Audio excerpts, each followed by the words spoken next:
Well, this is the second event that we've had with Brant, New York. The very first time they towed my vehicle when there was nothing wrong with my vehicle and charged me $108 for 1/2 hour of towing. My granddaughter was delivering flowers for my flower shop to a funeral. That was Easter. Okay. That's the first complaint. And what they did was ran her license to find out if it was suspended. Now, she had no notices of a suspension, but apparently it was coming up on the computer. So without us knowing it, they took her out of the vehicle. She contacted me. I tried to talk to the officer to see if I could come up and pick up the vehicle because they're like 10 minutes from me. He would not do that. With a whole van full of Easter flowers, he said that he was going to drop my granddaughter off at the flower shop. He did not do that. He dropped her off about a 1/2 mile from my shop and left her with all the Easter flowers on the corner. That's the first thing. It cost me $108 for him not allowing me to come and pick up my vehicle. So now I'm feeling like I'm being positioned because my names are all over the vehicle. We're delivering funeral flowers. This is June 1st, which is what I put on your questionnaire. It was about 11, 12 o'clock in the morning. My granddaughter was driving. In the meantime, she had her license all cleared off, the fines were paid, all that was clear. She's going through the same perpetual speed trap. These people have a perpetual speed and road check at this particular spot in front of a state park perpetually. It's not a random thing. It's perpetually. This is the main route between the Indian Reservation and my flower shop. Okay, wait a minute. Hold on. When you say it's a speed trap, describe for me what you mean. Is it that they have, you can't tell how fast you're going? They have signs that are misleading. Tell me what you mean. Okay, they have a 45-mile-an-hour zone. Brant, New York owns about, I want to say, I don't even think it's a mile of roadway on this major Route 5 that goes along Lake Erie. Brant controls about 1 mile of it. They have usually a Brant police officer and a state police officer sitting there almost on a daily basis. And we're believing at this point, this town is under a lot of fire here locally. They are all over the news. They have a lot of crooked politics. They're being investigated for corruption. And, I mean, it's just, you don't want to go to this town. I avoid it wherever I can. But this main route, you cannot avoid this main route. You need to go through there to get business conducted. Mm-hmm. Anyway, June 1st, my granddaughter's delivering funeral flowers this time to Silver Creek. And, of course, they see the van, they pull the van over, and immediately get out of the car. Where's your license and registration? So my granddaughter's looking in the glove box where it normally is. I want to see your license. And now I don't know if they remember from the last time or not. This was Easter the first time, the second time was June 1st. In the meantime, her license is cleared up. She's got all the paperwork in the glove box. She's a nervous wreck. She can't find it. So he says, you don't have a license, do you? Get out of the car. And Candace says, yes, I do have a license. And he says, no, you don't. You don't have a license. How do you spell your name? And Candace tries to spell the name. In the meantime, he won't give her time to go through the glove box to find the information.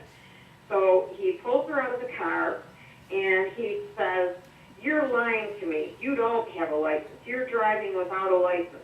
And now, remember, this is my granddaughter, okay? So this is not me. It's my granddaughter that all this is happening to. She's 20 years old. She's quite attractive. Now, she gives him the spelling of her name, and he starts in on this, you don't have a license. And Candace says, yes, I do. And he says, well, you don't have any paperwork. Candace says, well, it's here in the glove box. I just can't find it. I'm upset. So then he says, well, what do you got in the purse? And he grabs the purse. He goes through the purse, and he comes up with a prescription bottle. And he goes, oh, get out of the car. And Candace goes, that's not drugs, that's my prescription bottle for my amoxicillin from Dr. Ross.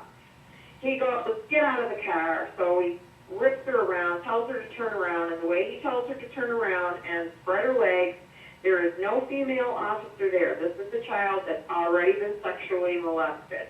Turns this kid around, and he doesn't pat her down. The way my granddaughter explained how he was touching her, he was touching her whole body. Then he makes her get into the back of the squad car and tells her she's going to be arrested and my vehicle is going to be towed. He puts her in the squad car. He goes back to my van, and he tosses my van upside down. Now, it's a work van. It's clearly marked, Angola Flower Shop. All three sides, it's marked. In the back are the funeral flowers sitting in their positions to go to the funeral home. He takes my vehicle, and he goes through the glove box, throws everything out, goes underneath the seats, takes my emergency radio out, my binoculars, throws them all out, goes into the back seat, throws everything upside down, pulls everything out of the seats, the blankets, and all the emergency stuff I have back there. Goes in the back by the flowers, throws everything upside down there. Searched my entire vehicle. Had no probable cause. The kid was not drinking. She's underage. She doesn't drink. So now what goes on? She's trying to call me on the cell phone, and he doesn't want her to call me on the cell phone, so I said, let me talk to that officer. Again, they refused to talk to me. So I called the town of Evans. They've got a DMV computer. And Mary Jo or Mary Ann, I forget her second part of her name, goes to the computer. I tell her what's going on. She runs her, and she goes, she's there. She's on the computer. She's got a clean license. I said, well, that's what I'm trying to tell the cop. Will you talk to him? She goes, sure, have him call me. I call my granddaughter back. He refuses to call the town. He says that it's coming up, she doesn't have a license, that she's lying. That's what I'm hearing from her over the telephone. She's sobbing. She's hysterical. He's threatening to arrest her. He's threatening to tow my van. I called my friend now, because that's my only vehicle, who drives me down there, and Candace is hysterical. She's totally hysterical. He had her believing that she was being arrested for who knows what, and thrown in jail. Now, I will admit, my inspection sticker is and was expired because we have a computer problem in New York State. You have to plug into the computer and you have to pass the stupid computer test, and it wasn't passing the test. All of this for a bad inspection. There was no probable cause for any of the other stuff. Now, I do have police enforcement training. I also have private investigation training. So I pretty much know the law, and I'm operating a business. At no time did this officer call back at that number that's all over my van to see whether or not my driver had a valid license, nor did he call me and tell me that my vehicle, being the owner of the shop, is pulled over on the side of the road and he's about to tow it. This is the second time. All they're trying to do is make money off of anybody. They are giving tickets. I had a rosary hanging from my rearview mirror. They ticketed me for the rosary, obstruction of view. Okay. So, let me back up to a few questions. So it was your daughter's position or feeling that my granddaughter. Your granddaughter, that when this officer put his hands on her to search her, he was doing something beyond trying to do an effective search. He was actually groping her in some way. Did she feel that way? Yeah, I know what a pat down is. He did not, according to my granddaughter, the way that he made her spread eagle and stick out her butt, and then he put both of his hands up and down her legs and up and down her body. This was not a pat down. She had very short shorts on the day that this happened. He could clearly see there was nothing on her leg. He had no reason to touch her bare leg. Okay, and did he touch her bare leg? Did he actually put his hand on her flesh? Both hands on the flesh, all the way down both legs. And she was wearing shorts? And she was wearing shorts. Was she wearing, what kind of shoes did she have on, if you know? I don't recall. Okay, but he actually put his hands on her flesh, and you could see from the shorts Absolutely. down, there's nothing. The way that he made her stand is not a normal way that you would make somebody stand for a pat down anyway, because the way that she showed me that he made her stand was provocative. There was no reason to put this kid through this